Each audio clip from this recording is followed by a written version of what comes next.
Para começar o assunto, não esqueça o like, se inscreva no canal, compartilha a live e o vídeo pra gente crescer aqui no YouTube, tá? Eu tô aqui com vários artigos abertos, vou abrir um por um aqui com vocês, tá? Tem 6 artigos científicos. Na verdade 5, porque um não é exatamente artigo científico, né? Mas enfim, vocês vão entender. Eu quero que vocês esqueçam completamente tudo que vocês já viram na internet sobre o 3i Atlas. Se você escrever 3i Atlas, tá bom? Aqui ó, portal da prefeitura. O que a prefeitura tá falando? O que a prefeitura tá falando do... Enfim, é por esse motivo que eu quero que vocês esqueçam completamente tudo que vocês estão vendo aí na internet, vídeo no YouTube, seja de quem for. Quero que vocês com a mente vazia. Zero, tá? Vocês não sabem nada. Vamos começar a aprender agora com este artigo aqui. Esse aqui é o servidor Archive, onde os cientistas colocam lá seus achados, seus rascunhos de artigo científico antes de serem publicados em revistas. 3 de julho aqui, ó, enviado, acerta o meu mouse que eu estou sublinhando. 3 de julho tem a primeira versão. 3 de julho. E aí, quando você entra no Ver PDF, a gente vai entrar da última revisão, que é 24 de julho, que é a revisão 3, tá? Então, quando eu entro aqui tá aqui o artigo científico, show. Tá aqui o paperzinho pra gente dar uma analisada. Esse draft version de 25 de julho, isso aqui é só da formatação do artigo, tá? Esquece essa data. É da formatação, é do tipo AAS Tech 7, que é American Astronomical Society, que é o formato do artigo na versão da Sociedade Astronômica Americana. A data é essa aqui, ó, 24 de julho de 2025, mas essa é a revisão 3. Por que eu tô falando isso? Tô sendo detalhista nisso, porque se você quiser, você clica aqui, ó, V1, e aí você pega a primeira versão, que é do dia 3 de julho. E por que eu tô falando da primeira versão? Porque você vai ver que o artigo muda. E aí você dá um zoom, tá aqui do lado, ó, 3 de julho. E por que eu tô fazendo isso aqui? Para poder mostrar para vocês o que a gente... fazer uma timeline de como a descoberta foi acontecendo. Esse negócio foi descoberto... Vamos começar a história do início. Astrônomos com telescópio observando o céu. Astrônomos, né? Telescópio, não é físico, não é matemático, nem nada. Astrônomo. O que astrônomo faz? Fica observando o céu com telescópio. Show? Show. Astrônomos observando o telescópio, o céu, um belo dia, mais conhecido como 1 de julho de 2025, chegaram e falaram: meu irmão, achei um negócio aqui. Achei um bagulho interessante. Que bagulho é esse interessante no dia 1 de julho? Um pedaço de pedra, tô falando da maneira mais simples possível, um pedaço de pedra voadora, que os caras chegaram e fizeram a conta, ó, esse bagulho aqui é interessante, vamos fazer as contas. Começaram a fazer as contas e falaram: puta merda, esse negócio vem de fora do sistema solar. Isso é o que eu falei no vídeo anterior. E pronto, estabeleceu-se ali, então, algo super interessante, porque este é o terceiro objeto interestelar descoberto pela humanidade até agora. Nós temos o Oumuamua, quem lembra do Oumuamua, tem vídeo aqui no canal, antigaço. Nós temos o Borisov, e aí tem a classificação 1i, 2i, 3i, que é de primeiro objeto interestelar, segundo objeto interestelar e terceiro objeto interestelar. Esse 3i Atlas é porque é o terceiro objeto interestelar descoberto pela humanidade, velho. O Oumuamua é 1i Oumuamua e tem o 2i Borisov. São os 3 objetos interestelares que vêm de fora do sistema solar que a gente descobriu. A história começa falando dessa maneira. No dia 1 de julho de 2025, astrônomos olhando o telescópio, descoberta e caracterização preliminar do terceiro objeto interestelar, 3i Atlas. Esse é o título. Aí tem todas as pessoas aqui envolvidas e tal. Autor principal é esse Darrell Seligman, lembrando que eu estou na versão de 3 de julho. E daí aqui, ó, nós colocando aqui, ó, observações iniciais para caracterizar o terceiro objeto interestelar, candidato ainda, tá vendo? Candidate. Objeto observado com o sistema Atlas. O que é o sistema Atlas? Aí vamos lá, Atlas. É um conjunto de telescópios, projeto Atlas, tá vendo? Sistema de alerta de impacto terrestre de asteroide, é o Atlas. Que você tem um conjunto de telescópios lá no Chile que são feitos, colocados ali numa configuração específica para ficar observando essas coisas. É isso. Descoberto 1 de julho de 2025, UT, Universal Time, né? É o UTC 0, lembrando que a gente está aqui em UTC-3 no Brasil, horário de Brasília. Aí, ó, excentricidade orbital 6.2, isso aqui eu expliquei no vídeo anterior, que é o que caracteriza ser um objeto de fora do sistema solar, porque a excentricidade da órbita, que é o caminho que o asteroide vai percorrer no céu, mostra que esse caminho não é em torno do Sol. Quando esse E aqui de excentricidade é maior que 1, você tem uma hipérbole. Caraca, Raine, como é que eu estudo isso? Geometria analítica. Quer sacar isso aqui de maneira foda? Geometria analítica. Você não vai abrir nenhum livro de astronomia. Você vai abrir um livro de geometria analítica. Você tem que estudar geometria, tá bom? É estudar a equação da elipse, equação dos círculos, cônicas, quádricas, seções cônicas. É matemática que você tem que estudar para poder entender isso aqui. Periélio aqui, que a gente chama de quê? 1,35 unidades astronômicas e inclinação de 175 graus. O que é esse 1,35 unidades astronômicas? Vamos lá. Uma unidade astronômica arredondando 150 milhões de quilômetros. É a distância Terra-Sol. Esse carinha aqui que eles calcularam aqui no resumo que eles já botam, né? De 1,35 é o ponto do caminho daquele objeto onde ele tem a máxima aproximação do Sol. Então ele está vindo de distante, aqui ó, minha mão lá distante, ele está vindo. O Sol está aqui nessa minha mão, na câmera, e o objeto está vindo lá. Ó. Ele segue um caminho. Você tem as equações do movimento, matemática, que calcula a posição ao longo do tempo. Qual é o máximo que chega de próximo do Sol e depois passa e vai embora. Tem um momento onde ele chega na máxima distância, né? Ou melhor, na mínima distância, né? Com o Sol. Qual é? É 1,35 unidades astronômicas. É quase a distância Terra-Sol. O que é essa inclinação de 175 graus? Quando você está numa noite de céu, que você quer observar o céu, aí você fala, vou ficar olhando o céu hoje. Aí você olha de noite, você fica olhando para o céu. Imagina que você faz isso todos os dias, todas as horas. E aí você repara que o Sol tem um caminho que ele vai percorrendo, tá? Olhe na minha câmera aqui. Esse caminho aparente que o Sol percorre, porque na verdade é a Terra girando em torno do Sol, né? Então, se a gente está aqui da Terra olhando para fora, é o caminho aparente do Sol. Que na verdade somos nós que estamos girando em torno do Sol. Perfeito? Então, o caminho aparente é o que nós chamamos de eclíptica. E as órbitas, que são esses caminhos, os movimentos no céu, elas são confinadas em um plano. Você imagine realmente um quadrado, um plano assim, sabe? Ó, olha minha webcam aqui que você vai ter uma noção intuitiva. Você imagine um plano, as órbitas elas giram confinadas em um plano. Esse plano pode estar inclinado ou não. Por exemplo, olha o que eu vou fazer aqui. Inclinei. Ó, esse aqui é um outro plano. Esse plano aqui tem um ângulo, aqui ó, tem um ângulo em relação a um plano que eu estou colocando horizontal aqui na câmera. Isso aqui é um plano horizontal, com um caminho de órbita. Esse aqui é um outro plano inclinado, ó. E você tem uma outra trajetória de órbita girando em torno. Então você pode ter dois planos, um horizontal aqui e um outro, sacou? O ângulo entre esses dois planos é essa inclinação aqui, 175 graus. Então você tem que imaginar espacialmente, você tem que mentalizar isso na sua cabeça, que você tem o caminho aparente do Sol, e aí agora ó, 45 graus, 90 graus, 180, aí você bota 175. E esse é como está girando, ó. Em relação ao caminho aparente do Sol. E olha que interessante, isso nos mostra que ele tem uma órbita retrógrada. Como assim retrógrada? Aqui, ó. Agora eu vou começar a mostrar as animações. Primeiro é legal você tentar imaginar na sua cabeça. Depois você faz uma visualização prática, porque aí exercita. O que eu quero dizer com retrógrado? Ó, seta do meu mouse, o 3i Atlas está vindo nessa direção aqui, ó, que se você estender, você conclui que ó, é uma órbita no sentido horário.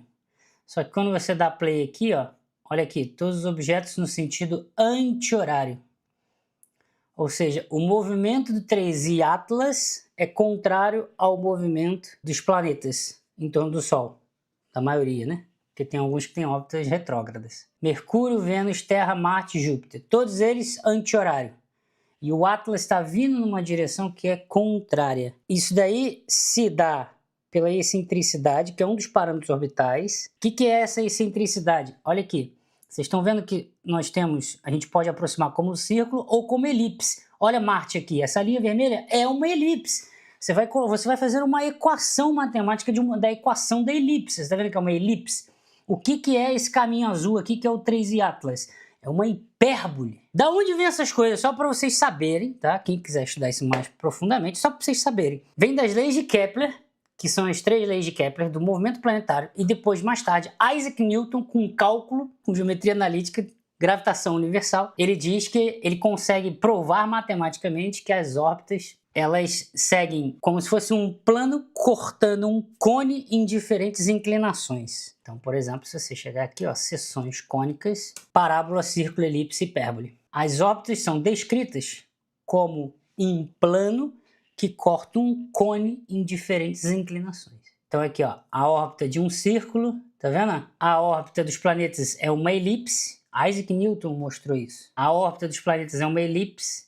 O que transforma uma circunferência, né? Um círculo se formar uma elipse, você pensa que é um círculo que você está achatando ou apertando, deformando ele, né? Aí você transforma em uma elipse. Aí você vai ter dois focos. Matemática pura que eu estou mostrando para vocês aqui.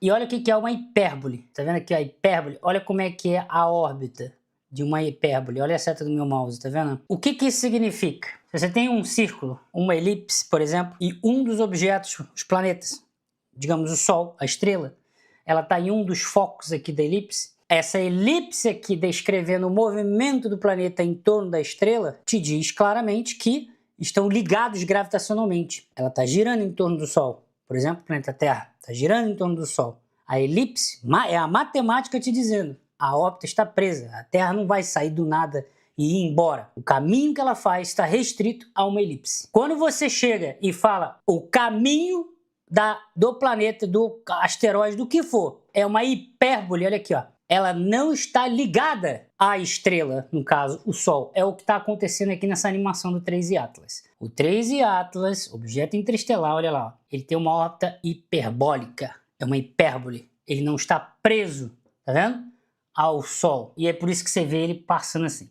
Aí, tem várias coisas interessantes que a gente pode tirar dessa animação aqui. Por exemplo, 3I Atlas vai cruzar ali, ó, olha ali, Marte aqui e o 3I Atlas. Olha ali, vai ficar muito perto de Marte no futuro breve, esse ano ainda. Aí olha aqui, continuando, Vênus está bem perto.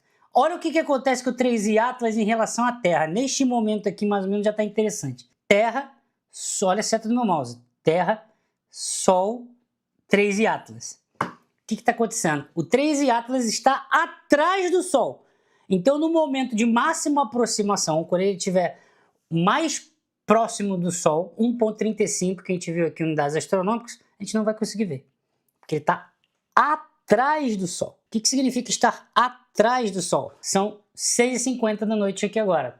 Talvez em muitos lugares, se você olhar no horizonte, está escurecendo, né? Do Brasil. Então, você pense que o Sol nasceu, está de dia, digamos, 9 da manhã, 10, 11, meio-dia. Cadê o cometa? Está próximo do Sol. Olhando aqui da Terra, você não vai olhar diretamente para o Sol, porque você não consegue, vai queimar seus olhos, você vai ficar cego. Mas esse é o ponto justamente didático que eu estou fazendo. O asteroide está próximo do Sol. Então você não consegue ver nem com o telescópio. O brilho do Sol é muito forte. E aí quando vai se pôr, e aí ó, ficou de noite, o asteroide está próximo do Sol, está abaixo do horizonte. Está de noite, está tudo escuro, você consegue apontar o telescópio para cadê ele? Está junto, próximo do Sol. Desceu no horizonte. Você não consegue ver. E esse é o ponto. Ele está numa... Essa configuração aqui de Terra, Sol e 3I Atlas estando atrás, não vai ser possível vê-lo quando ele estiver próximo do Sol. Onde que é possível vê-lo? Nessas regiões anteriores aqui, ó, que forma, olha a seta do meu mouse, geometria analítica, galera. De novo eu falo, olha a seta do meu mouse, Terra, Sol, 3I Atlas. Eu vou voltar um pouco mais aqui o vídeo. Terra, Sol, 3I Atlas. Eu quero que vocês imaginem um triângulo.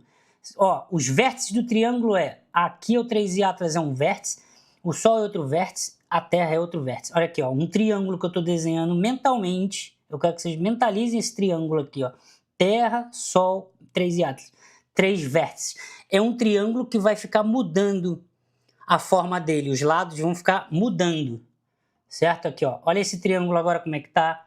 Vocês conseguem... Ó, esse triângulo aqui parece já um pouco mais equilátero. Tá vendo? Ó? Com lados iguais. Pela animação mesmo. Eu quero que vocês imaginem pela animação mesmo. Aí aqui, ó, colocando mais pra frente, tá vendo? Eu tô alargando o triângulo aqui. Olha aqui, ó, triângulo. Eu tô fazendo assim com esse triângulo. Tá vendo? Ó? Até ficar uma linha reta. Tá vendo? Então, é isso que eu quero que vocês imaginem. Porque, ó, se o 3I Atlas daqui, Terra tá aqui, Sol tá aqui, 3I Atlas tá aqui, nesse momento aqui, porque aí você consegue ver a data. Você consegue ver a data. Porra, o 3I Atlas aqui nessa órbita, a data é quando? É agosto. É 20 de agosto, daqui a 20 dias, pô, aí tá 30 de julho. Então ele ainda tá aqui, ó. Então eu consigo observar, ele não tá próximo do Sol, angularmente falando, na linha divisada com a gente aqui na Terra. Porque a gente tá aqui na Terra com o telescópio apontando pro céu, aqui, ó. Tá aqui na Terra. A gente tá com o telescópio apontando. Então formando esse triângulo aqui, ó, sacou? Você olha pro céu aí agora, se puder, olha pro céu. Aí, melhor, olha na minha webcam aqui. Tá? Eu sou um ser humano aqui na Terra com um telescópio que eu vou apontar para observar algum objeto no céu. O Sol tá aqui, ó, me atrapalhando. E o objeto que eu quero observar é essa minha outra mão aqui, ó. Aí é exatamente o triângulo que eu tô falando para vocês imaginarem ali. Se o negócio tá assim, ó, eu não consigo observar, certo? Então eu preciso que exista uma separação angular entre o Sol e o objeto que eu quero observar. Tá? Aí aqui, ó, essa separação aqui tem um ângulo. Então é você até o objeto, você até o Sol. A linha que liga a distância Sol-objeto tem um ângulo. Você pode colocar um ângulo de observação aqui em relação a você. Tá? Esse ângulo a gente chama de alfa, tá? Que vai aparecer aqui nos artigos científicos. E isso é importante para fazer as campanhas de observações com James Webb, Vera Rubin, Hubble, todas as coisas que a gente vai ver ainda. Tô bem no início aqui, tá? Eu tô bem no início aqui. Basicamente são essas três coisas que eu acabei de explicar para vocês. Excentricidade 6.2 é muito maior que 1, então órbita hiperbólica, tudo que eu expliquei agora. Esse Q aqui, 1,35 unidades astronômicas, que é a menor distância, né, a máxima, no caso, de próximo do Sol. E inclinação também já expliquei. E aí aqui, ó, velocidade, aí você tem um V no infinito, tá vendo que é V no infinito? 60 km por segundo. Essa é a velocidade calculada com base nessas observações preliminares. Lembrando, esse artigo é 3 de julho. 3 de julho, os caras, ó, vocês têm que pensar, imagina isso. Vocês estão vendo um artigo de 3 de julho dos astrônomos falando de uma descoberta 2 dias atrás, 1 de julho de 2025. Então tudo aqui é preliminar ainda, tá? Então, 60 km por segundo é a velocidade. O que é essa velocidade no infinito? Tem um infinito aqui. Porque, matematicamente falando, voltando aqui, ó, a hipérbole é um caminho, a gente fala que tem uma assíntona. O que significa isso? Antes de você observar no telescópio, você não via. Por isso que eu tô falando, é antes da observação. Qual é a velocidade desse objeto fora do sistema solar antes de chegar no nosso telescópio? Esse antes de chegar, a gente define que é no infinito. É da onde veio, sabe-se lá de onde veio. Até chegar aqui sobre a influência gravitacional do sistema solar, no Sol aqui, aí a gente começa a ter as informações e calcula o movimento. E depois, quando sai da perturbação do campo gravitacional do Sol e vai para fora do sistema solar, a gente diz que está indo ao infinito. Isso é só uma maneira de você definir matematicamente. Por quê? Porque olha aqui na seta do meu mouse, quando você sai da órbita aqui, ó, hiperbólica, quando você acaba, sabe? É diferente aqui, ó, uma curva fechada. Aqui é uma curva aberta.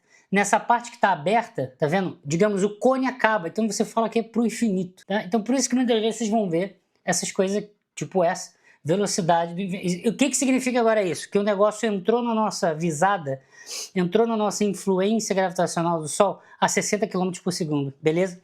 E aqui nós temos a magnitude absoluta, que é esse HV, esse V aqui de visual, visível, magnitude absoluta de aproximadamente 12. O que é a magnitude absoluta? É o brilho do asteroide, só que é um brilho diferente do brilho de estrela. Tá? O que é esse brilho absoluto? É o brilho intrínseco. Como que é definido esse brilho intrínseco? Acabei de explicar o iniciozinho. Voltando aqui, ó. Lembra que eu falei que você tem um objeto aqui que você quer observar? Minha câmera. E o Sol aqui, ó.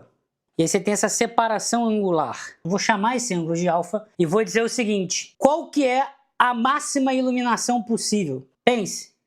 Quando eu tenho a Lua não tem fases diferentes? É a mesma coisa. Terra, Sol, Lua. Faz um triângulo entre eles. Tá? Esse triângulo vai mudando ao longo do tempo. Aqui, ó, fases da Lua. Todo mundo conhece as fases da Lua? Se não conhece, vai conhecer agora. Prestem atenção aqui nas fases da Lua. Uma Lua cheia, que é o lado direito aqui, ó, seta do meu mouse. Uma Lua cheia tem o máximo de brilho. Concorda comigo? Uma Lua nova, você não vê brilho zero, dado um observador aqui na Terra. Não é isso? Extremamente intuitivo, né? Então, da Lua nova caminhando até a Lua cheia, você tem o quarto crescente, não sei o que, piriri pororó, e chega na lua cheia. O brilho da lua está aumentando, não está? Ao longo do tempo. O brilho não está aumentando? Qual é o momento onde você tem o máximo de brilho? É na lua cheia. Qual é a configuração aqui do sistema na lua cheia? Tá a Terra aqui, a lua está aqui e o Sol está aqui. É uma linha, tá vendo? Aí de novo aquele triângulo. Pensa que está em quarto crescente. Traça um triângulo aqui, ó. Seta no mouse. Terra para a lua crescente, para o Sol. Você tem um ângulo aqui, ó. Qual é essa separação aqui, ó, do quarto crescente para o Sol? Você tem um ângulo aqui de 90 graus. Conseguem imaginar isso? Mentalizem esse triângulo aqui, ó. E se tiver aqui, ó, para cá, ó, Lua, Terra aqui, ó. É um outro triângulo. Então esse ângulo vai aumentando. E aí a gente define o seguinte, quando está em linha reta aqui, o ângulo é de 0 graus. Quando você tem o ângulo de 0 graus, alinhamento aqui, máximo brilho da Lua, o que você tem é o máximo de brilho. Esse máximo de brilho é como a gente define de forma intrínseca esse H aqui. Aí a gente faz de forma numérica, logarítmica, e tem esse valor de unidade 12 aqui. Isso aqui é para vocês entenderem que você calcula isso imaginando que esse asteroide, esse cometa, essa nave alienígena, seja o que for, que está lá na PQP, vai estar em perfeito alinhamento em algum momento da órbita. De novo aqui, ó, Sol aqui no centro, Terra e o objeto 3i Atlas. Sempre acompanha a seta no meu mouse, galera. Aí aqui, ó, um pouquinho mais aqui na frente, eu meio que faço uma linha reta, tá vendo? Só que olha aqui, diferente da configuração da Lua, o que está acontecendo aqui? Ó, o 3i Atlas está atrás do Sol. Qual que seria esse ângulo? Se eu estou definindo esse ângulo aqui, ó, ó, Terra está no meio, a Lua está aqui, Lua cheia, máximo brilho. O Sol está aqui, a Terra está no meio. Se eu acabei de falar que esse ângulo aqui é 0 graus, qual que seria este ângulo aqui? Linha reta aqui, certo, nós? Linha reta entre Terra, Sol, 3i Atlas. 180 graus. Conseguem visualizar isso? Terra, Sol, 3i Atlas. Porque quando você pega aqui de novo na Lua cheia, a Terra está aqui no centro. A Lua gira em torno da Terra. Vocês concordam comigo que a Lua nova, ela está entre o Sol e a Terra. E a Lua nova a gente não enxerga. Mas esta Lua aqui, ela poderia estar atrás do Sol, não poderia? Onde eu coloquei certo no meu mouse. Você continuaria não vendo, não é? É o que está acontecendo com o 3i Atlas. O 3i Atlas, quando chegar o mais próximo do Sol, ele vai estar aqui, ó, atrás do Sol, tá? E aí, isso aqui, em astronomia, a gente fala que é conjunção inferior e conjunção superior. Conjunção inferior é a Lua nova que não dá para ver, mas está aqui. E digamos, se a gente pega a Lua e coloca lá atrás do Sol, na linha divisada com a Terra, é uma conjunção superior. E aí, quando está do lado contrário aqui, em Lua cheia, seta do meu mouse, a gente fala que é oposição. Aí é o máximo de brilho que tem. Foi até agora aqui? De novo. Como que eu estudo isso, Jaime? Geometria analítica. É matemática. Porque como eu falei, vocês têm que imaginar esses triângulos, sabe? Aí tem que saber as coisas básicas de trigonometria. Beleza? Show! Tudo isso ainda estou no resumo, hein? Mas não se enganem. Uma vez que eu esteja explicando tudo isso, vocês entendam bem esses iniciozinhos aqui das coisas, todos os outros artigos a gente vai começar a ler, vocês vão ver que vocês só passam o olho assim e já vão direto nos dados, porque vocês já sabem o que significa cada coisa. Mas calma lá, vai ter várias outras coisas interessantes. Com base nesse brilho aqui, na magnitude, porque até tá escrito aqui, ó, which corresponds to a nuclear radius. Com base no brilho, você tem uma equação matemática para estimar o tamanho do núcleo. E aí vem aqui, pelo menos nesse primeiro artigo, lembrando, estamos falando de um artigo de 3 de julho, 2 dias após a descoberta, aproximadamente 10 quilômetros. Aí assumindo um albedo do tipo asteroide de P igual a 0,05. Isso daqui, esse albedo aqui, é só uma quantidade que vai medir ali o quanto que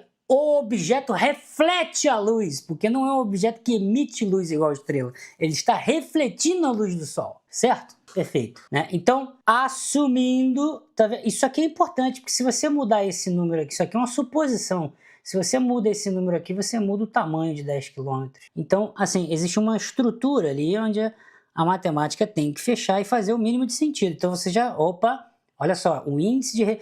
a quantidade de luz solar que bateu no asteroide, refletiu e chegou no telescópio, ela está sendo calibrada, medida com base em asteroides que tem um albedo de P 0,05. Você já sabe que isso não é medido. Isso você está colocando, assumindo que é isso. Uma boa aproximação, um iniciozinho de análise e tal, tá? Porque mexendo nisso, você também mexe no tamanho. Aí agora começam as coisas que eu quero falar para vocês. Galera, um objeto de 10 quilômetros de núcleo é um troço insanamente gigante, tá? Que é inclusive o argumento de um outro astrônomo, Wave Lobo, que em breve eu vou falar aqui. E aí aqui, ó, a descoberta desse objeto implica que o número, densidade de número de objetos com esse raio, isso aqui é a quantidade de objetos com esse tamanho. Pensa no seguinte, eu tenho uma piscina com várias bolinhas dentro dessa piscina, uma piscina de bolinhas. Aí eu vou pegar cada bolinha e vou falar, porra, qual o volume dessa bolinha? 4/3 de πr ao cubo. Show? É o volume de cada bolinha da piscina. Então eu tenho o volume de uma bolinha e aí eu multiplico todas as bolinhas pelo volume de todas as bolinhas. Então eu tenho a densidade volumétrica de todas as bolinhas ali, sabe? Então eu consigo calcular a quantidade de massa de todas as bolinhas.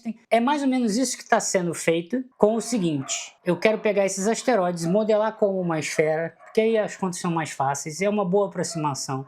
E aí eu calculo o volume delas com base, para calcular o volume de densidade igual a massa do volume, isso vai depender do raio, que é o tamanho, por isso que está aqui, ó, raio de 10 km, tem todas essas coisas, né? Então, eu calculo ela e faço a seguinte suposição. Na galáxia inteira, qual é a estimativa de objetos com minerais, rochas, silicatos, todas essas coisas que formam asteroides, que formam cometas, qual é a quantidade média que eu tenho na galáxia inteira, para saber qual que vai ser a densidade média, ou melhor, o número, que é esse cara aqui, ó, é densidade numérica, para saber quantos desses asteroides eu vou encontrar na galáxia inteira. A ordem é de 10 elevado a menos 3 para objetos com raio maior ou igual a esse 3i Atlas aqui. Então, esse é o raciocínio matemático que você tem que começar a entender, tá bom? E aí, ó, nós aqui vamos colocar as imagens empilhadas obtidas com o Canada France Hawaii Telescope, telescópio ali do Canadá, França, Havaí. E aí usando imagens também, ó, de Las Cumbres Observatory de 0,36 metros, o telescópio, 360 milímetros, em Haleakala,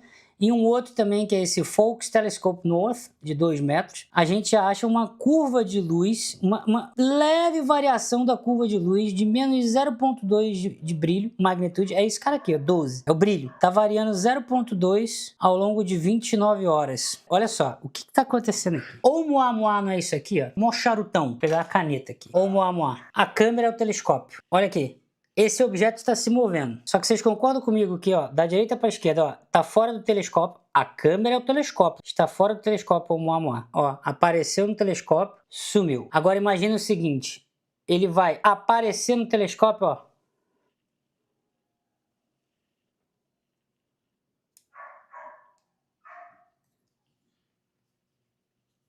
Sumiu. Aí o que eu quero que vocês imaginem é o seguinte, o Oumuamua apareceu. Eu vou pausar aqui no tempo, tá? No centro do detector da câmera do telescópio. Vocês concordam comigo que o brilho disso daqui é diferente do brilho disso daqui? Aquele brilha de um jeito, aquele brilha de outro, aquele brilha de outro e aquele brilha de outro. Então vocês concordam comigo que ao longo do tempo, se ele gira mais rápido ou se ele gira mais devagar, você concorda que o brilho, o fluxo de luz que a gente recebe no telescópio vai variar? É exatamente o que está acontecendo aqui. Então você vai observar o objeto e o brilho vai variar. Se ele variar de uma forma periódica específica, você vai fazer a conta disso, vai fazer a estatística disso. E aí você consegue concluir, porra, esse objeto ele é extenso, não é esférico, ele é um objeto mais irregular, extenso, e ele está girando. Pode ser que ele gire pouco, pode ser que ele venha, ó, gire até a metade, o giro de rotação dele seja tão fraco, entendeu?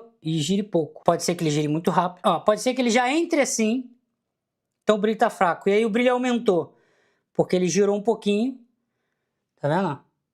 Então o brilho aumentou, o fluxo de luz que a gente recebe no telescópio aumentou. E aí aí olha a confusão que pode acontecer. Esse fluxo de luz que aumentou é porque é um objeto que estava de perfil e ficou um pouquinho de lado que girou, então aumentou o brilho, ou é um cometa que o Sol, radiação, tá batendo ali, esquentando a poeira que tem ali, certo? e aí ele acaba emitindo mais luz. Como é que você diferencia uma coisa da outra? Tem essas duas possibilidades, são coisas para você levar em consideração. Existe uma maneira de você diferenciar se esse brilho que está aumentando é a coma, a gente chama de coma, um cometa que tem material volátil, metano, etano, água, algo desse sentido, está recebendo energia do Sol, aquece, aumenta a temperatura, então o brilho aumenta e aí o fluxo de luz que a gente está recebendo no telescópio está aumentando. Ou se é simplesmente porque ele está girando e agora a superfície está perpendicular, digamos assim, em relação à linha divisada com o telescópio aqui, ó. Linha divisada, só, perpendicular, em vez de estar paralelo. Reparem aqui nessa imagem, ó. Isso aqui é a imagem do telescópio. Esse pontinho aqui, circulado em torno do vermelho, é o asteroide, cara. Aí aqui está a direção do movimento, aqui está a posição, a ascensão reta e declinação na esfera celeste, e aqui tem uma seta para te dar o tamanho angular. Você tem 360 graus, o círculo trigonométrico, aí você tem 1 grau, por exemplo, que é um comprimento de arco. Pega 1 grau, divide por 60, dá minuto de arco. Divide por 60 de novo, dá segundo de arco. Aqui são 10 minutos de arco. Dessa imagem para de baixo aqui, ó, ele se movimentou, ele foi um pouquinho para frente. Equação do segundo grau, cara. Olha só, por que equação do segundo grau? De física. Eu tenho a posição, que está em ascensão reta e declinação, mas é a posição num sistema de coordenadas, eu tenho a posição.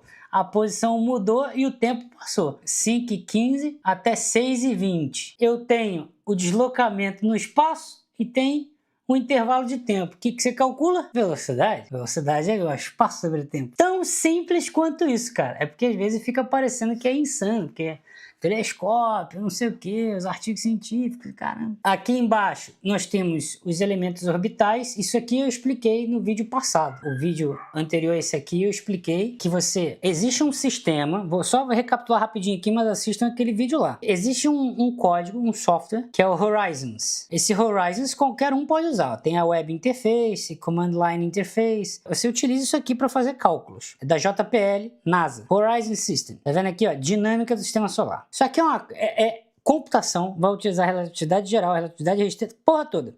Você só vai colocar os dados, o software ali com o servidor vai calcular e vai cuspir o resultado para você, das equações, sem você precisar fazer nada. Agora, como eu expliquei em shorts e no vídeo passado. No passado, a galera pegava 3 observações espaçadas no tempo e usava ou o método de Laplace ou o método de Gauss para você calcular a órbita e aí achar esses elementos aqui, ó, que são os elementos orbitais. Que eu falei para vocês, é a distância do periélio. Periélio é o ponto próximo do Sol, mais próximo do Sol, aí ó, 1.35, aqui está 1.36, que foi com base nas primeiras observações. Excentricidade, inclinação, aí tem argumento do periélio, que é um ângulo ali utilizado justamente para fazer as contas do periélio. Nó ascendente aqui, ó, longitude nó ascendente. Isso aqui é o seguinte, você tem o caminho aparente do Sol, como eu expliquei antes, né? Se o objeto está vindo por baixo, ó, do sul até cruzar o norte, você tem um ângulo que vai descrever ali em qual momento vai acontecer esse cruzamento do sul até o norte da eclíptica. Isso aqui são parâmetros orbitais, são variáveis ali na equação, tá? De elipse. De novo, quer entender isso de forma foda? Geometria analítica. É mais fácil ser terraplanista, não precisa calcular de porra nenhuma de nada. Aqui, ó, a mesma coisa que aquela animação.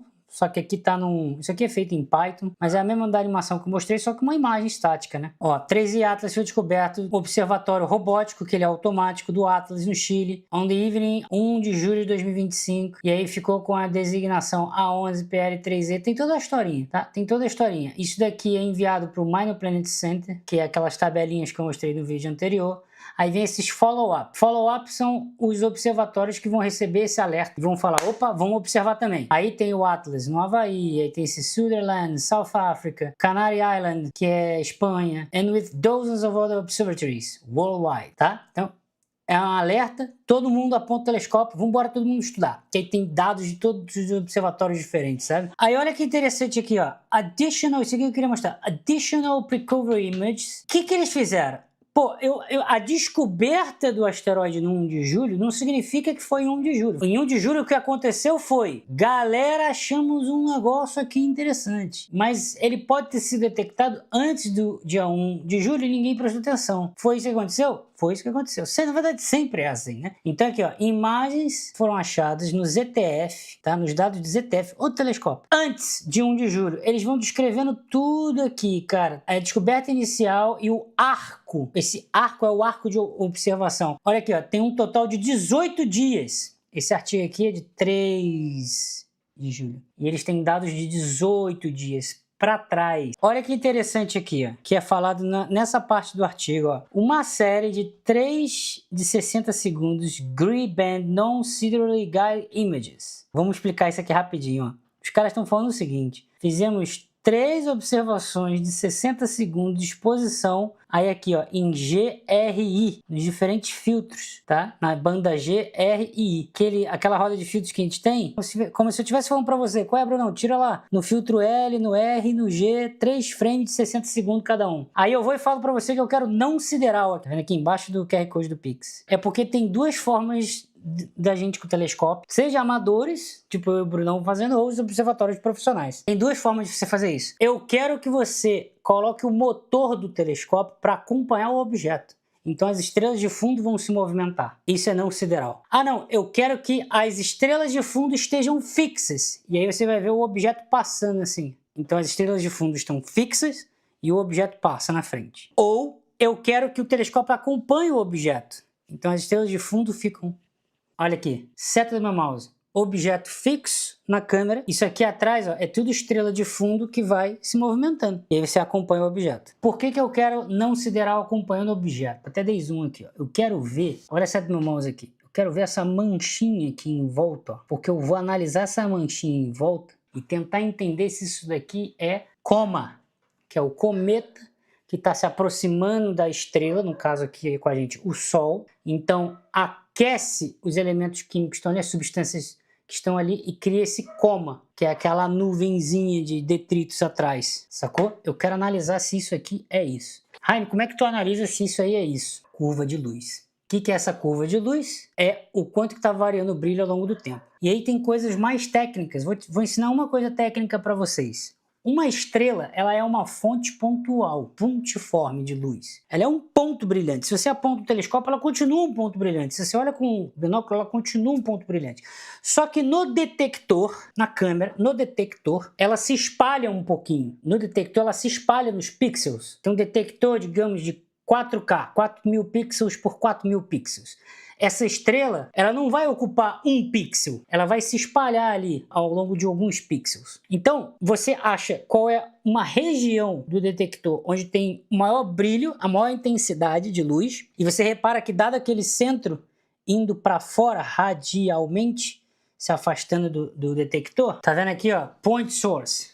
Fonte pontual aqui, ó. Esse XY aqui, esse quadrado preto é o detector. Ela ocupa uma quantidade de pixels aqui e tem ainda esses discos aqui, array disk, e aqui, ó, anéis de difração da luz. Aí aqui tá até como lateral PSF. Eu já vou explicar o que é isso. O que eu quero que vocês entendam é, isso aqui ocupa uma quantidade de pixel. Por que é importante saber isso? Eu tenho uma estrela que eu estou observando.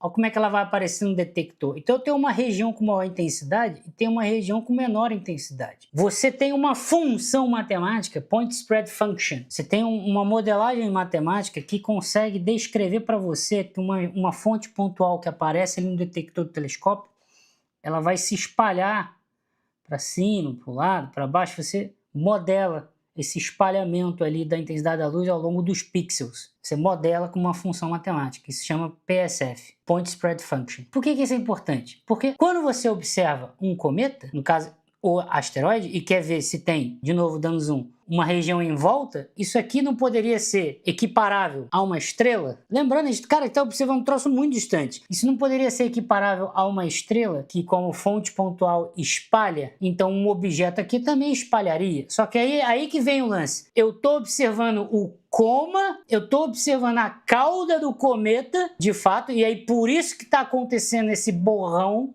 no detector, ou o borrão no detector é simplesmente de natureza Point Spread Function. Então, para vocês verem que eu estou explicando isso, que já é bem mais técnico, mas é para vocês verem que o negócio é pensado nos mínimos detalhes, não é simplesmente taquei o telescópio, taquei não, né? Tem que estacar o telescópio, vai quebrar. Eu observei o telescópio e, porra, tá ali, naves alienígenas chegando. Não, eu tenho que observar no mínimo detalhe, velho. Não, olha só, quando uma fonte pontual, mesmo a estrela esteja estando distante pra caramba, quando entra a luz, é ali no espelho do telescópio, chega no detector da câmera, ela ocupa uma região ali, uma certa área de pixels do meu detector e tal.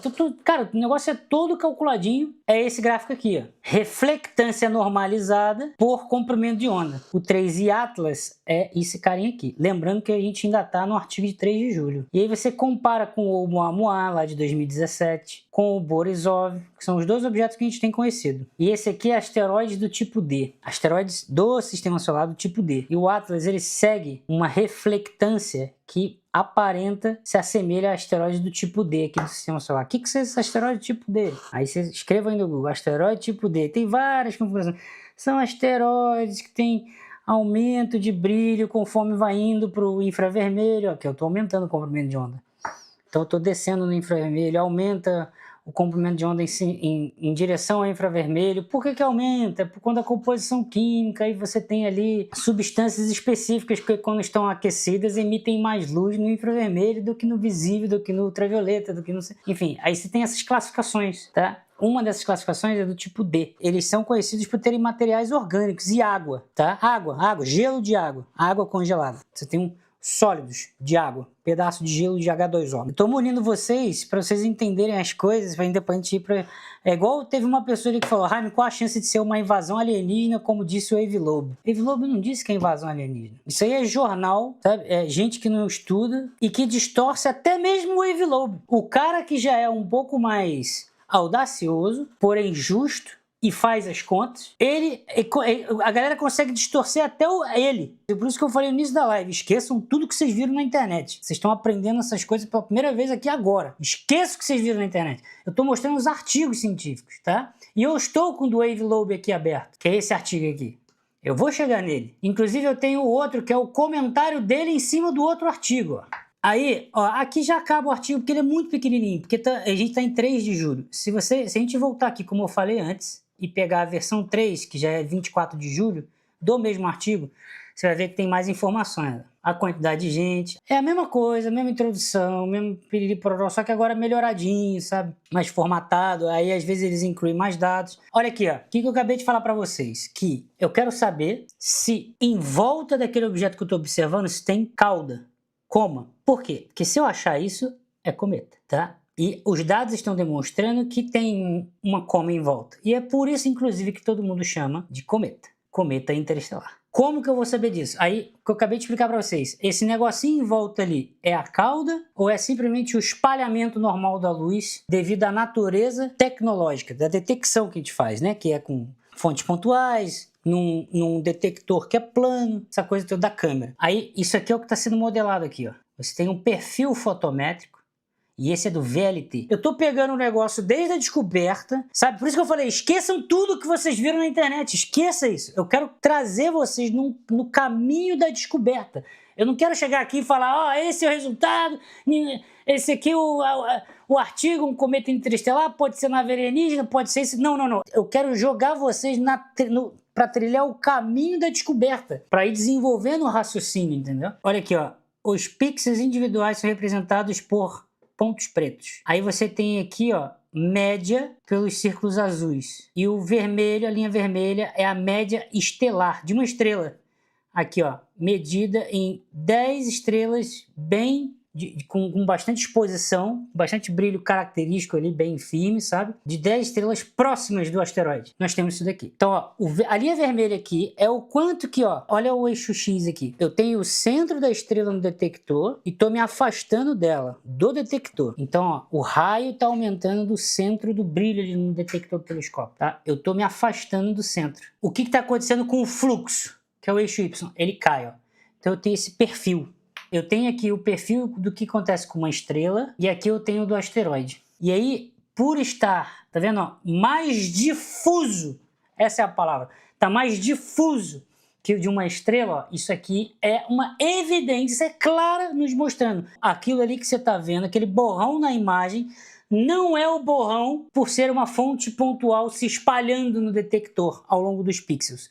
é de fato a cauda do cometa. É uma evidência que você está vendo na sua frente aí. E aqui essa tabela, ó, é um resumo das curvas de luz, ó, com diferentes telescópios. Isso é importante. Porque aí agora, olha o que eu estou dizendo para vocês. Com isso daqui, eu estou analisando no Atlas de Haleakala, no Atlas do Chile, Focus Telescope do Norte e do Sul, o LCO, Telescope John Noró, TRAPPIST do Norte, TRAPPIST do Sul. Olha quantos telescópios. E aí todos eles aqui eu estou falando, ó, esses são os filtros utilizados, esse aqui é a escala de pixel do detector, esse aqui é o método de fotometria e esse aqui é o raio de abertura. E todos eles convergem em dizer para você, é um cometa e aquilo ali tem uma cauda difusa acontecendo ali, um objeto difuso, olhando pelo telescópio, é um cometa com uma cauda ali aquecendo, né, e aumentando o brilho dele ao longo do tempo. Aí tem o espectro, que a gente vai falar daqui a pouco sobre o espectro. Tem aqui o código no GitHub, tá aqui o código no GitHub de todo o trabalho realizado, seguindo o Show Your Work, com os dados e tudo mais, para quem quiser ver. E acabou, aqui são as referências do que foi falado e tal, né, coisa toda. Tá. Aí, esse é o primeiro artigo. Segundo artigo, que é 7 de julho, eu vou acessar a última, ele é de 7 de julho, mas eu vou acessar a última revisão, que é uma formatação mais bonitinha, né, ajustada, que é de 17 de julho, versão 3. Então, a descoberta dia 1, primeiro artigo publicado foi no dia 3, agora a gente está vendo outro artigo que é no dia 7. Esse tem 8 páginas. Mas repare que agora eu vou passar, como eu já expliquei a maioria das coisas, eu vou passar pelo artigo, vocês já vão ver que eu já vou direto logo nas informações, salvo uma coisa ou outra que eu quero ver de específico. E aí eu quero que a gente compare as coisas. Nós apresentamos as características do cometa interestelar 13 Atlas descoberto em 1 de julho de 2025 pelo Atlas. Aí aqui, cometa tem excentricidade 6.08, velocidade no infinito de 57 km por segundo. Velocidade aqui 58, velocidade aqui 57. Excentricidade aqui 6.1, excentricidade aqui 6.08. Isso aqui são observatórios, são pessoas diferentes, cara. São pessoas diferentes com observatórios diferentes fazendo a mesma análise. O que mais que a gente pode ver aqui, ó? Esse spectral slope é o declive espectral, 16% a cada 100 nanômetros. Eu posso explicar um pouquinho melhor isso, calma aí. Aqui, ó, Comet's Dust Cross Section, 10.000 km. Dentro de 10.000 km, né, de 184 km². Perda de massa de 0,1 até 1 kg por segundo. Calcula até isso, velho. Aqui eles estão dando um resuminho na introdução, objetos interestelares, não sei o que lá. Tá explicando aqui, não sei o que, descoberta, é o terceiro. Eu quero ver isso aqui, ó. A mesma coisa, brilho superficial, surface brightness e raio angular. Olha aqui o que eu falei para vocês, ó. Uma estrela de referência e o 13 Atlas. Esse gráfico aqui é o mesmo desse aqui, ó. Só que com dados diferentes e telescópios diferentes, ó. Então, demonstra de novo que é um cometa com a cauda em volta. Gráfico da órbita, tudo a mesma coisa, ó. Aqui nós temos as imagens em diferentes bandas. Quais são elas? Vamos ver aqui. Média combinada de empilhamento, ó, 5 de 120 segundos no filtro G do 13 Atlas. O 13 Atlas está em volta desse círculo vermelho. Então, 5 de 120 segundos. Isso tudo aqui, galera, a gente faz é fotometria. Por que é fotometria? Porque você está usando filtros diferentes no telescópio, você tem as diferentes imagens, observações em bandas diferentes. Então você tem a parte do ultravioleta que você quer ver com o telescópio, aí você tem a parte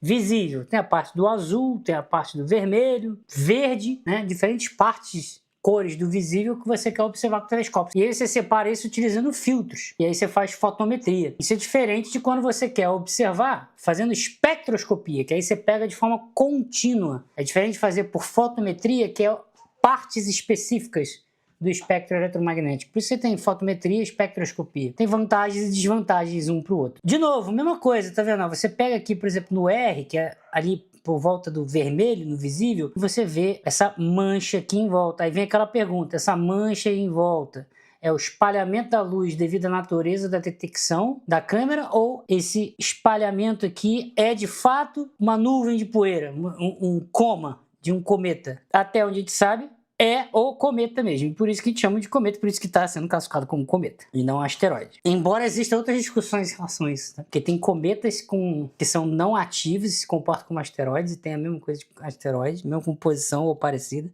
e tem asteroides cometários também, que são asteroides que acabam ascendendo e que tem atividade cometária, mas é um asteroide. E tem essas discussões ainda também. Você começa a ler aqui, você repara que são formas diferentes, com estatísticas às vezes diferentes, métodos às vezes diferentes, mas para chegar no mesmo resultado para calcular a mesma coisa. Qual é o brilho?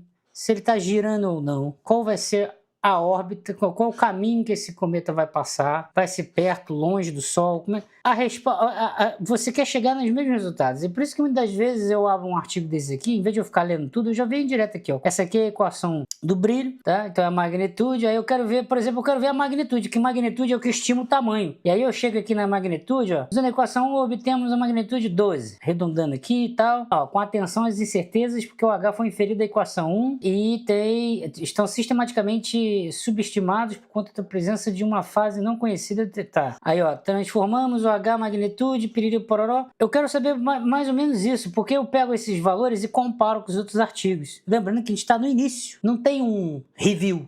Não existe alguém que chegou e pegou todos os artigos, analisou tudo de uma vez, e aí montou um negocinho comparativo. Isso não existe ainda. A gente ainda está em 30 de julho. Tudo isso aqui foi escrito nesse mês. Com base nisso aqui, ó, 1.35, eu já sei que é aquele Q. É o periélio de distância de aproximação com um asteroide. Acabou, tá vendo? Acabou o artigo.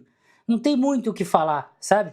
Aí tem uma coisa que é interessante, porque quando você tem um outro artigo aqui, ó, que é esse aqui do Vera Rubin, de 17 de julho. E aí tá aqui, ó, Vera Rubin, Observatório Vera Rubin do Cometa Interestelar 3I Atlas. Aí você já começa a notar umas coisas, ó. Tipo, primeiro, tem 36 páginas e olha a quantidade de autor, velho. Você desce aqui, ó, tem todas as afiliações, todas as pessoas e tal. Aí você fala, 36 páginas com Vera Rubin. Quando você começa a ler, ele dá uma introdução aqui do que é os ISOs, né? Interstellar Objects, beleza. Só que assim, conforme você vai lendo, olha aqui a imagem do 3I Atlas com o fundo subtraído, né? Esse aqui é de 3 de julho de 2025. O Vera Rubin tem imagens antes do dia 1 de julho. E chega em 21 de junho, 10 dias antes da descoberta. Só que não foi detectado. Quem detectou de fato foi os caras do Atlas. Por que isso? Porque o Vera Rubin aqui, nessa data, ainda estava sendo comissionado. Ele ainda estava sendo ligado, a galera estava ainda ativando, digamos assim, tá ligando tudo para fazer funcionar. Ainda não está pronto. Foi a primeira luz dele, os primeiros testes, as primeiras fotos. Lembra? Eu fiz live aqui no canal das primeiras fotos do Vera Rubin. A galera ainda está estabelecendo tudo, ele fazendo tudo, ligando todos os sistemas, fazendo tudo funcionar. Mas aí eles foram correr atrás lá das observações já realizadas e acharam desde 21 de julho. Só que vocês vão combinar comigo que esse tanto de gente aqui não faz sentido. E 36 páginas também é meio estranho, é muito grande para um negócio. Um asteroide, velho. Não tem nada de absurdo ali para ser falado aqui. Então o que significa? Aí você sabe o que acontece? Eles aproveitaram isso daqui para lançar um artigo às pressas para explicar como é o observatório, já que isso está em alta. Eles não estão errados, o assunto está em alta. É nave alienígena, não sei o que, tá todo mundo falando sobre porcaria no mundo inteiro. Então eles lançaram isso daqui e quando você pega para ler, você vê que tem um monte de coisa aqui, ó. The Vera Rubin Observatory. Aí o NSF, Vera Rubin Observatório, está lá em Cerro Pachón, no Chile, com um telescópio de 8.4 metros, não sei o que, equipado com 3.0 gigapixels, uma câmera, não sei. Ele tá falando um monte de coisa aqui, tá fazendo um livro se autopromovendo em cima disso, o que não tá errado, tá certo. Justamente pra galera saber que existe um puta telescópio, entendeu? Mas assim, pra mim, é por isso que eu falo pra vocês, muitas das vezes, ler o artigo científico de forma rápida. Eu não vou ficar lendo 36 páginas de troço que eu já sei. Eu já sei que ele tem 3.2 gigapixels, eu já sei que ele tá lá no Cerro Pachón. Então eu passo o olho aqui assim, ó, vrum, já desço aqui tudo. Aí aqui, ó, que cobre 9.6 graus quadrados num campo de visão, tá, com uma amostra de 0.2 segundos de arco por pixel, com uma profundidade MR de 24, com 30 segundos de exposição. Aí Rubin vai começar o LSST, uma ambição de 10 anos de pesquisa Ivesic e todos os autores, 2019, ele dá aqui um overview de como o Rubin e o SLST, incluindo toda a ciência que vai levar configurações...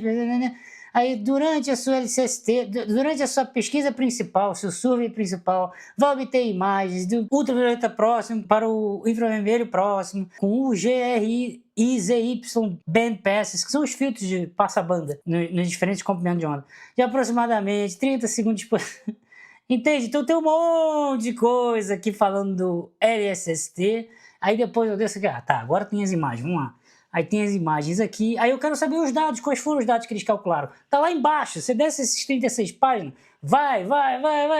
Depois eu estudo qual é o software mais a fundo e vejo qual é a técnica que eles utilizaram e tal. Eu quero saber o seguinte, vai lá, eu vou confiar em princípio, sabe? São pessoas estudadas, eu vou confiar em princípio. Depois eu faço um trabalho mais fino para estudar de fato o telescópio, já que ele é coisa nova, né? Mas eu quero ir direto aqui para baixo, ó, lá no final mesmo, no anexo. E aí aqui eu chego, ó, beleza, vamos lá. Filtros utilizados e os índices de cor. Aí U-G, G-R, R-I, I-Z. Então eu vejo esses números aqui, eu já começo a pensar coisas na minha cabeça.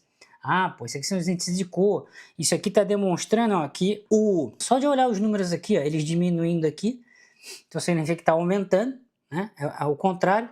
Eu já olho isso, conforme eu vou aumentando o comprimento de onda, o brilho está aumentando. Vou repetir, conforme eu estou aumentando o comprimento de onda, então eu estou saindo do azul, indo para o vermelho, para o infravermelho, para baixo. Então eu estou aumentando o comprimento de onda. O brilho está aumentando. O que isso significa? É um asteroide avermelhado. Então o que eu posso pensar? Um cometa / asteroide avermelhado. É os asteroides do tipo D, rico em composto orgânico. Vai ter gelo que eu estou falando de forma geral, amônia, metano, materiais primitivos, material orgânico complexo, né? Coisas desse tipo. Então isso se assemelha a asteroides do cinturão externo, os troianos de Júpiter. É isso que eu quero ver. Então eu já posso ter uma ideia. Porra, silicatos, tolinas, carbono, gelo, essas coisas. Aí, parâmetros orbitais. Que é o máxima aproximação, PRL, olha lá, 1.35. Os caras medindo com os dados do Vera Rubin, 1.35. Esse outro aqui, que é outro telescópio, deu 1.34, 1.36, né? Tudo parecido os números, tá vendo? Esse aqui, que é outro artigo com outras pessoas e outros telescópios, deu quanto? 1.35. Converge para os mesmos valores dos outros observatórios, e estamos falando do Vera Rubin. Aí aqui eu tenho um outro artigo que eu trouxe, que já é a espectroscopia, e os caras falaram, porra, chamo gelo de água, chama H2O, velho. Caracterização espectroscópica do objeto interestelar 3I Atlas. Então, porra, mano, é muito cometa, tá? Já identificamos água naquela porcaria. Aí, porra, como é que identificamos água?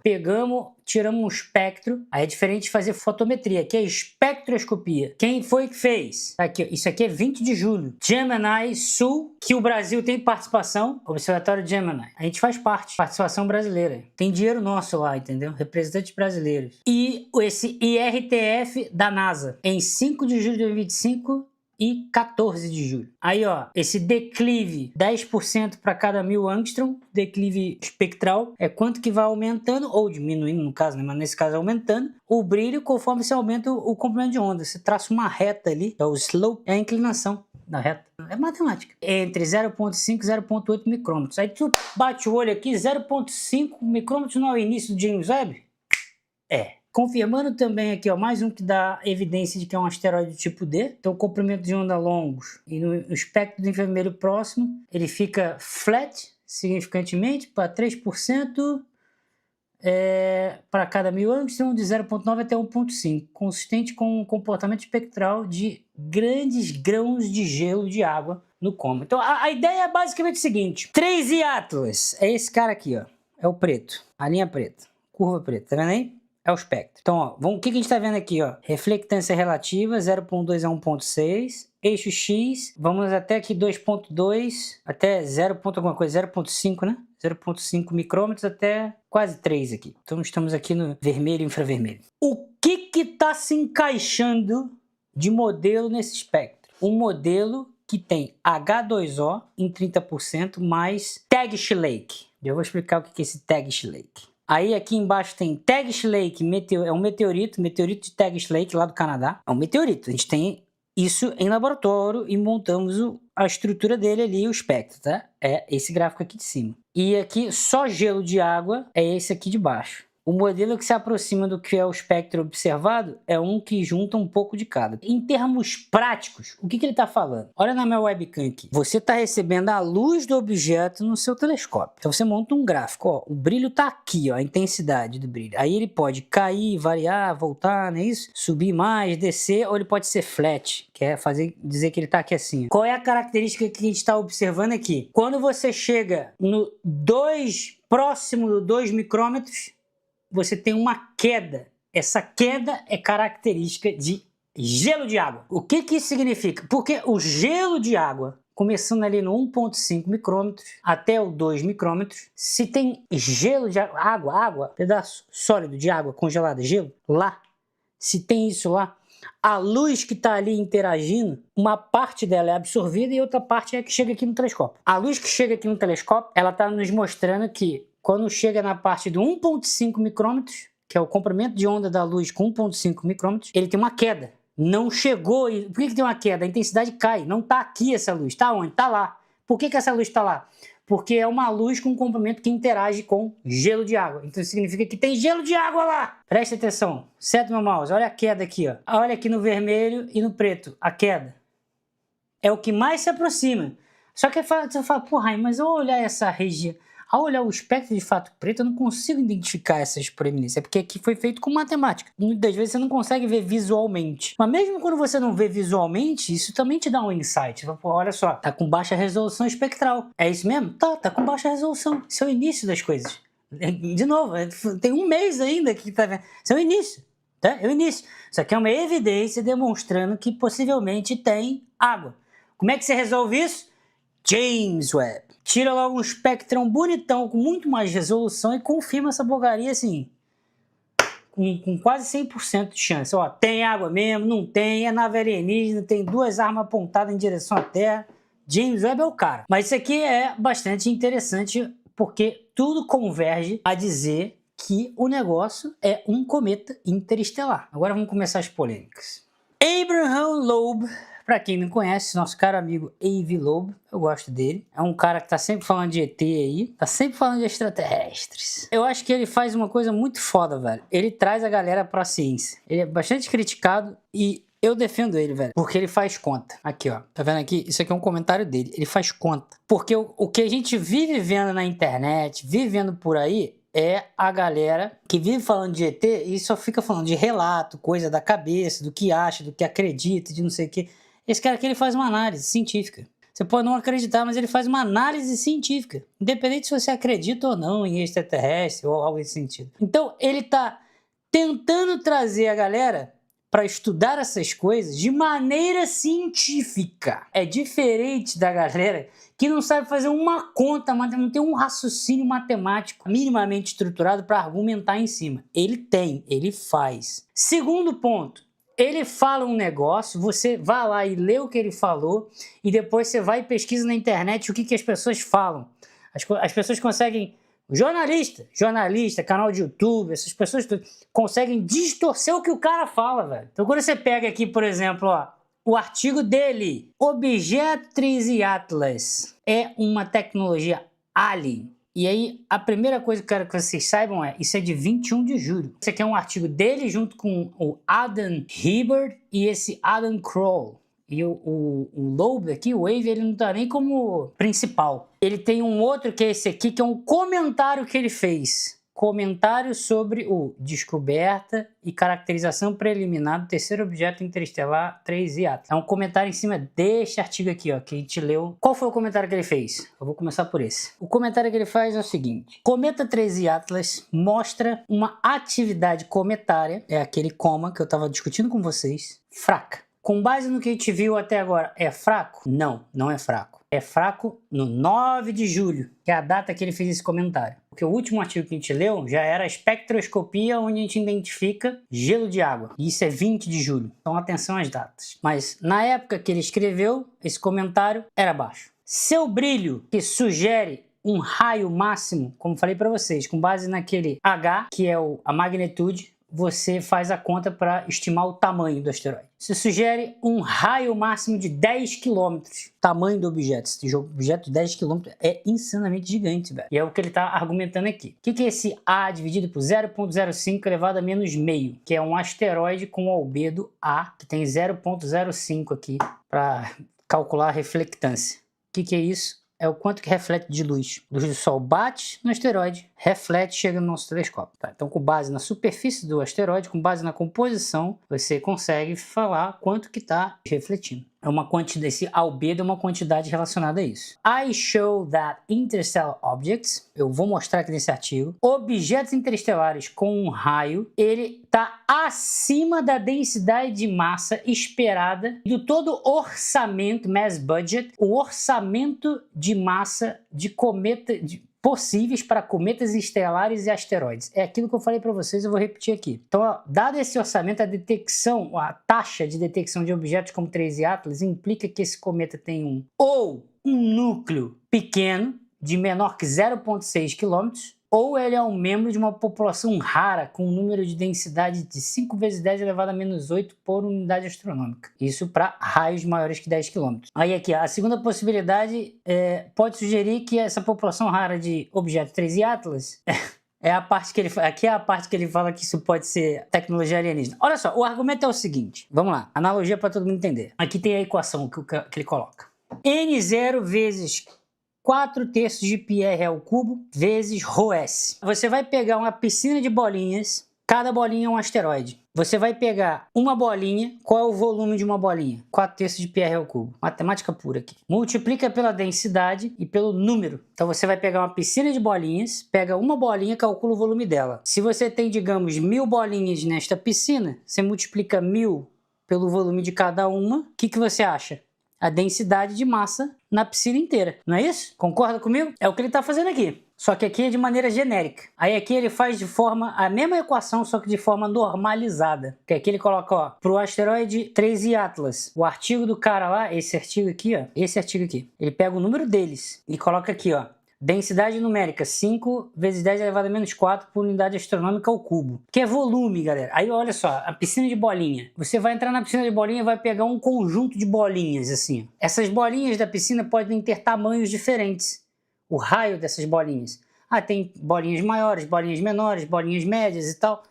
Você pegou um amontoado ali, tirou de dentro, colocou para fora ali da piscina e ficou. E aí você olhou para essas bolinhas e começou a fazer categorização. Eu vou contar aqui. Dessas que eu peguei, tem 10 bolinhas com 20 centímetros de raio, tem 15 bolinhas com 5 centímetros de raio, tem bolinhas mais pesadas e bolinhas mais leves, ou seja, tem a densidade maior. Então você começa a fazer uma conta, pega uma região da piscina, um volume da piscina, e dentro desse volume que você está pegando da piscina, quantas bolinhas tem ali dentro, com quais massas e quais densidades, sacou? É isso que está sendo feito, só que com asteroides. Então você vai modelar asteroides como se fossem esferas, bolinhas, com 4/3 de πr ao cubo, volume. E aí, isso aqui, esse N0 aqui que está em unidade astronômica ao cubo, é porque pensa, uma unidade astronômica é a distância de 150 milhões de quilômetros até o Sol. Então você vai pegar 150 milhões de quilômetros no eixo X, Y, Z, então você vai ter tridimensional um volume do universo. Então a cada volume de unidade astronômica, você espera encontrar 5 vezes 10 a menos 4 asteroides interestelares ou cometas interestelares com tamanho R da ordem de 10 km. Essa é a ideia. Por que ele está fazendo essa conta? Porque esse é o argumento. Eu estou explicando qual é o argumento dele. Aqui está de forma normalizada, que aí ele coloca aqui, ó, a densidade é 1 grama por centímetro cúbico. O raio aqui está em quilômetro. Aqui é o N0, que é a densidade numérica, 5 vezes 10 elevado a menos 4. E aqui um fator para normalizar, em parsec, que é massas solares aqui. 0,01 massas solares. Por que ele faz isso aqui de forma normalizada? Porque aí fica mais fácil de você calcular as contas, né? Você agora imagina um outro objeto, só que com 5 km. É só colocar aqui em cima e dividir. 5 dividido por 10 ao cubo, você calcula. Multiplica aqui por 0,01 e você calcula. Qual que é o argumento dele? Aí ele faz aqui, ó, para comparação, densidade de massa galáctica para estrelas na vizinhança do Sol é densidade de massa galactic densidade estrelar 0,04 massas solares por parsec ao cubo. Parsec é outra medida de distância, tá? 0,04. Pense sempre que eu estou olhando para o universo e pegando um pedaço volumétrico, XYZ, por isso que é volume. Então eu estou sempre pegando um pedaço do universo, por isso que é parsec ao cubo, e nesse pedaço eu vou calcular qual é a densidade de massa. Só que aqui eu estou falando, ó, densidade galáctica, ó, massa para estrelas na vizinhança do Sol, 0,04. Aí ele dá a referência de onde vem esse número.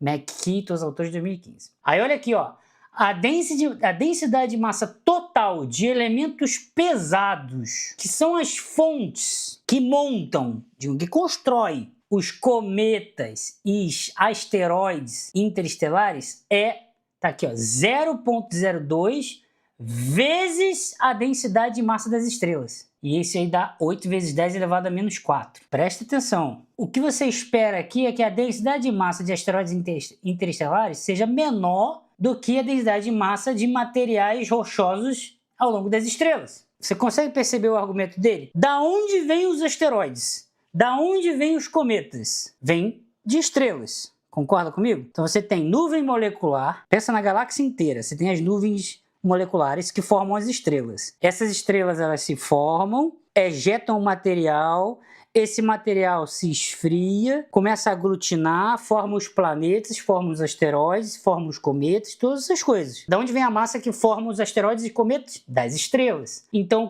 qual é o primeiro número que eu quero botar na minha cabeça aqui para pensar? É a densidade de massa dessas estrelas em volta do Sol, 0,04. Tá aqui a referência. Só que não é toda a massa da estrela que gera asteroide, que gera cometa, que gera minerais, silicatos, aquelas coisas todas que a gente vê em meteoritos. O que são esses elementos? São elementos, heavy elements, são elementos pesados que formam esses. Você não tem hidrogênio, com hidrogênio você não forma cometa, com hidrogênio você não forma asteroide, com hidrogênio você forma estrela, com hidrogênio você forma planeta tipo Júpiter, mas você não forma asteroide. Então você precisa de elementos mais pesados. Então, do total da massa, eu tenho uma fração dessa massa que representa a fração de elementos pesados do total de massa. Então, dado uma densidade de massa, eu tenho uma densidade de objetos pesados, que são os objetos que fazem os cometas e os asteroides. E é isso que ele está calculando aqui, 8 vezes 10 elevado a menos 4. Só que, além disso, você tem que adotar aqui a ejeção para o espaço interestelar de 10 massas terrestres em cometas e asteroides para cada massa solar em estrelas. Conseguem raciocinar isso aqui comigo? Não só, eu estou falando, além da fração de elementos pesados, tudo que eu acabei de explicar, ainda assim tem que ser a fração de elementos pesados que vem de estrelas que são ejetadas para fora, para o meio interestelar, para fora do sistema planetário. Porque tudo isso que a gente está falando aqui são a fração de materiais pesados que estão sendo formados na estrela, que estão ligados gravitacionalmente à estrela, estão girando em torno da estrela. Não são objetos que estão com velocidade alta ao ponto de escaparem para o meio interestelar e ficar vagando por aí em diferentes sistemas planetários. Então, a quantidade de massa que vai para fora do sistema é o que ele está falando aqui, adotando uma ejeção para o espaço interestelar de 10 massas terrestres. Então, dado uma quantidade de massa de elementos pesados das estrelas que formam cometas e asteroides, vamos assumir de forma... E é um número conservador que 10 vezes a massa da Terra é o que é ejetado para fora e que vai construir esses cometas e asteroides interestelares. Aí isso dá um limite de que a densidade do Atlas tem que ser menor ou aproximadamente 10 elevado a menos 6 massas solares por passe. Daí ele fala aqui, o limite para essas duas equações, 2 e 3, essa é a calculada e essa daqui é o limite superior para dizer, olha, a densidade do Atlas não pode ser maior do que a densidade de objetos capazes de existir com base em toda a fração que eu acabei de falar, toda a fração de elementos pesados das estrelas que foram ejetados para o espaço interestelar. Não faz sentido ser maior. Não é isso? É isso, sim, de fato é isso. Isso implica que ou o raio do Atlas, do 3i Atlas, é 0,6 km para uma densidade numérica de 3 vezes 10 elevado a menos 4. Isso é conta matemática que faz aí. Ou o N0, a densidade numérica, é 5 vezes 10 elevado a menos 8 para um raio aproximadamente 10 km. O que ele está querendo dizer aqui? Isso aqui é o número, cara. Isso aqui é densidade numérica, é o número. Eu tenho tipo 5, 10, 15 asteroides, entende?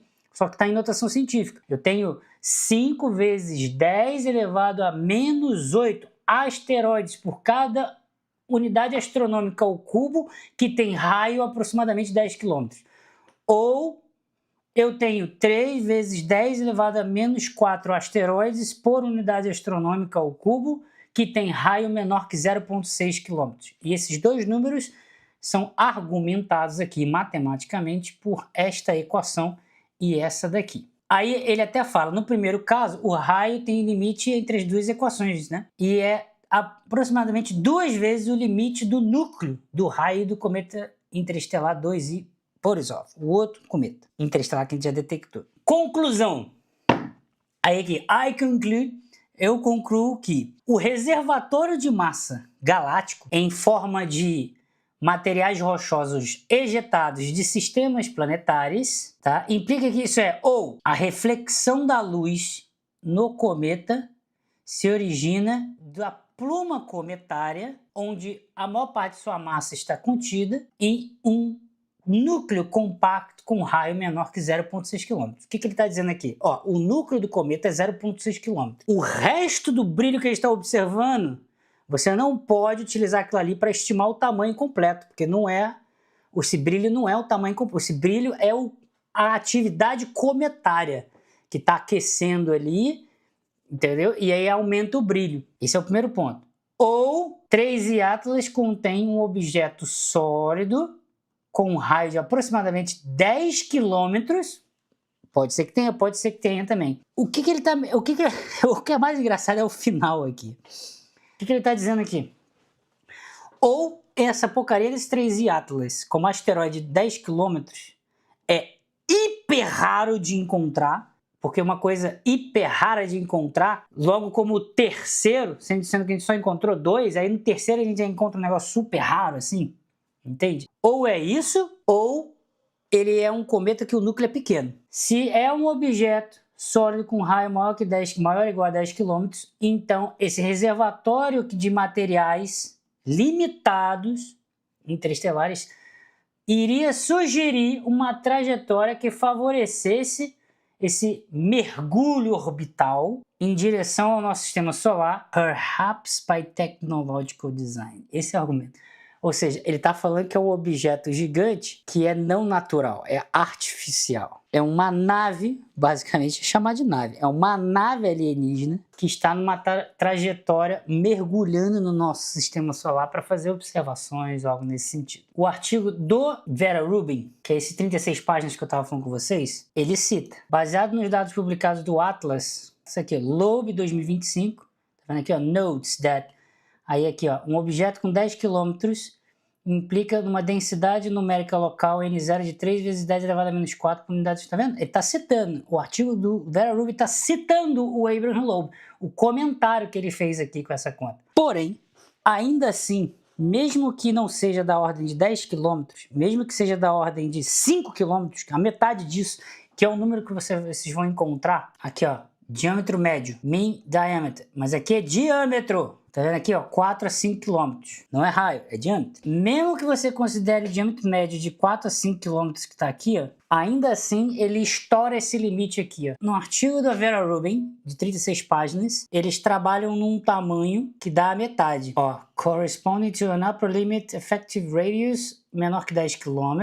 Aí aqui, ó, a equação 5 aqui, ó, achando que, ó, olha aqui, Rn 5,6 mais ou menos 0,7 km, ou seja, cerca de metade do limite estabelecido por Seligman, que é o artigo desse cara aqui, que é o primeiro artigão lá de 3 de julho. E mesmo na metade da metade, porque aqui está em raio efetivo, aqui no Wikipedia a gente está vendo diâmetro, não seria metade da metade, diâmetro, 2 vezes o raio, não esqueçam disso. Então seria 2,5, 2 km ainda de raio, para dar o diâmetro, ainda que você coloque isso daqui, só vocês fazerem a conta, é só colocar aqui, ó, no R aqui, raio, multiplica pelo 0,0, ainda assim você vai ver que ainda é raríssimo esse tipo de objeto. E essa é a parte, digamos assim, misteriosa. O que vocês têm visto, talvez na internet, tem a ver com esse artigo aqui. Aí esse artigo, o que é mais interessante dele, é que no início, na introdução, os caras escrevem, esse paper, olha aqui, hipótese testável, ao qual os autores não necessariamente acreditam,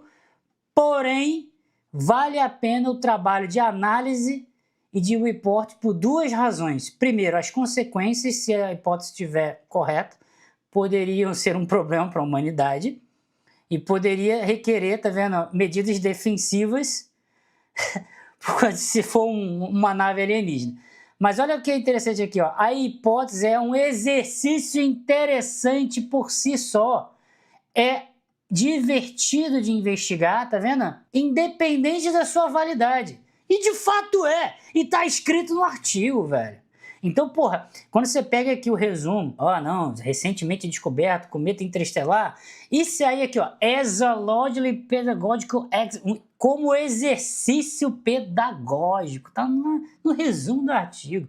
Nesse paper, vamos fazer uma análise adicional da astrodinâmica do 3i Atlas e hipotetizar que esse objeto poderia ser tecnológico e possivelmente hostil, o que se esperaria de uma resolução da Floresta Negra do Paradoxo de Fermi. Mano, o bagulho tá aqui, que é exercício pedagógico, sabe? Aí a galera pega essa porra e bota na internet. Olha lá, Wave Loeb, cientista de Harvard, estou dizendo que é alienígena. Não tô dizendo porra nenhuma. Os caras estão falando no artigo aqui que é exercício, velho. Ele não tá sendo maluco em nenhum sentido. Presta atenção, o cara tá transformando um negócio que só conspiracionista que fica falando disso na internet e tá transformando em um exercício pedagógico onde vai ter aqui as hipóteses, onde vai ter aqui os dados, onde vai te ensinar geometria analítica, onde vai te ensinar astrodinâmica, onde vai colocar equações matemáticas, gráficos, tá vendo? E vai te trazer pro mundo da ciência. E a galera reclama, velho, porque o cara escreveu o artigo. Aí sabe o que eu tenho que cair? Sabe o que acaba sendo falado? Presta atenção, cara, é tão bagunçado que é difícil desembolar esse fio, velho. Olha só, o cara fez um exercício pedagógico imaginando que o negócio fosse uma sonda alienígena, uma nave. Cometa da NASA pode ser alienígena em direção à Terra, ponto estudo de Harvard.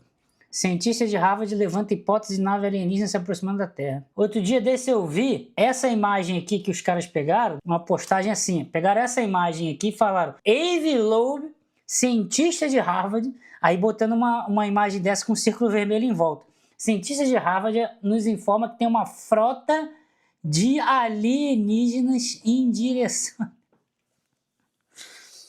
Cara, isso daqui, com essas cores diferentes, é a exposição em filtros diferentes do telescópio. Aqui é o filtro azul, filtro vermelho, filtro azul, filtro vermelho, filtro verde, filtro azul, filtro verde. É a exposição, 30 segundos o objeto se move. Aí 30 segundos de novo o objeto se moveu. 30 segundos o objeto se moveu.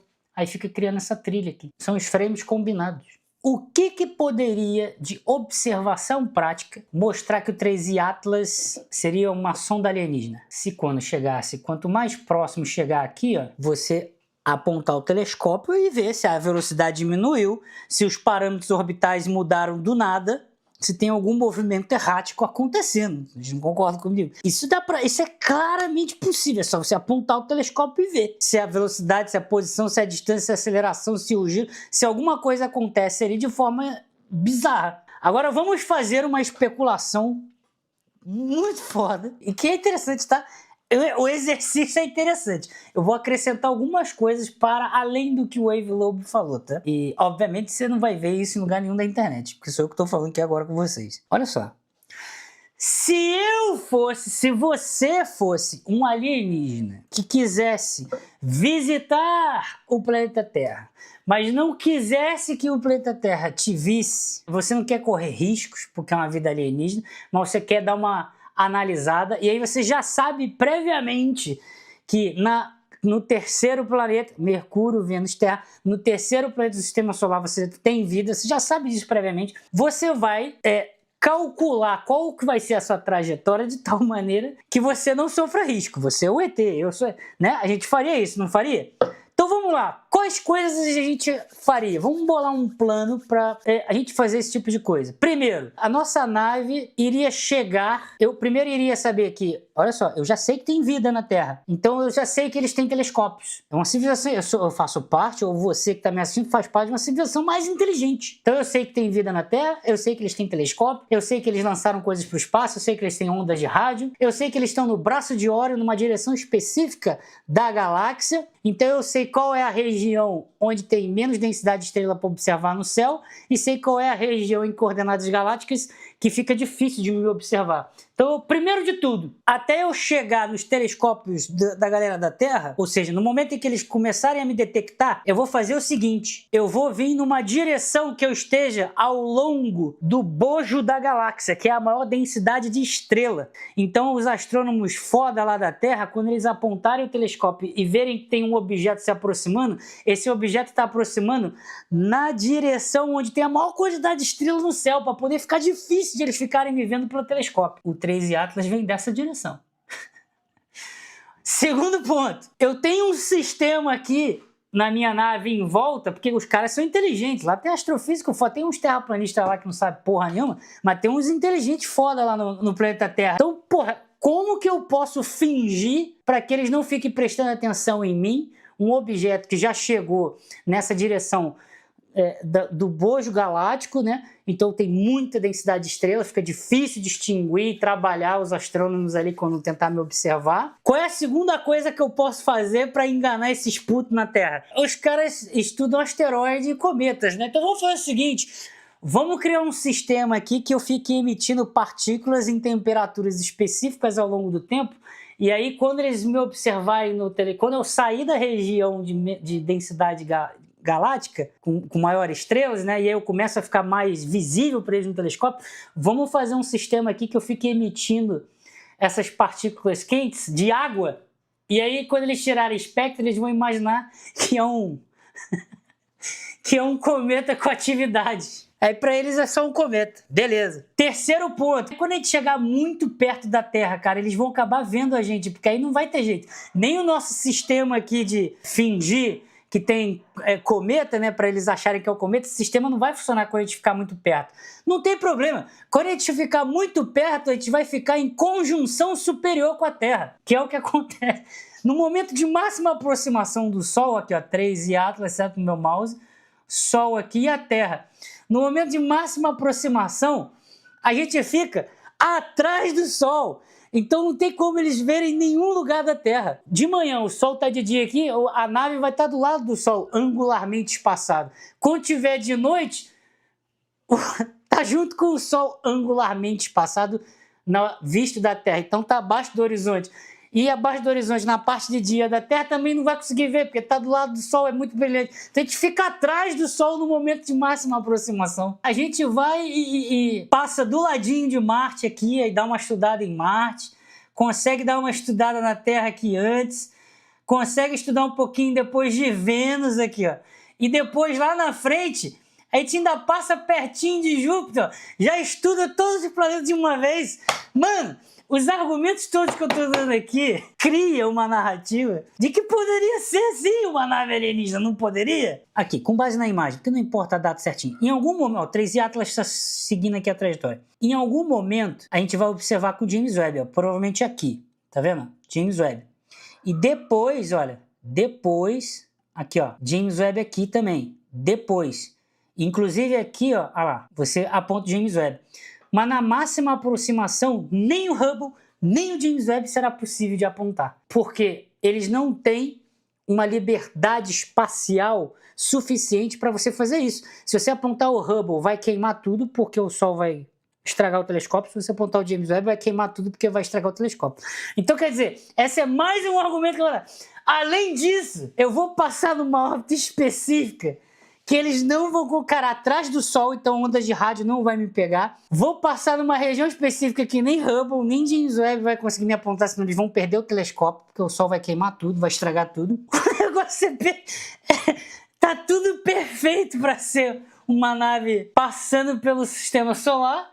Novamente, partindo do princípio de que é uma civilização inteligente, que sabe que a gente existe, estudou a gente anteriormente, montou um plano e falou, ó, vamos passar nesse sistema solar e fazendo as nossas anotações do que tem em Marte, o que tem na Terra, o que tem em Vênus, o que tem em Júpiter, e vamos embora, segue a vida. É muita coincidência ao mesmo tempo, velho. E de fato é muita coincidência ao mesmo tempo. Só que isso tudo é especulação, velho. Como é que a gente vai saber a resposta disso? Daqui a pouco, por volta aí de outubro, novembro ainda desse ano, o asteroide já vai ter passado, a gente vai estudar com o James Webb, com o Hubble, nas regiões onde é possível estudar.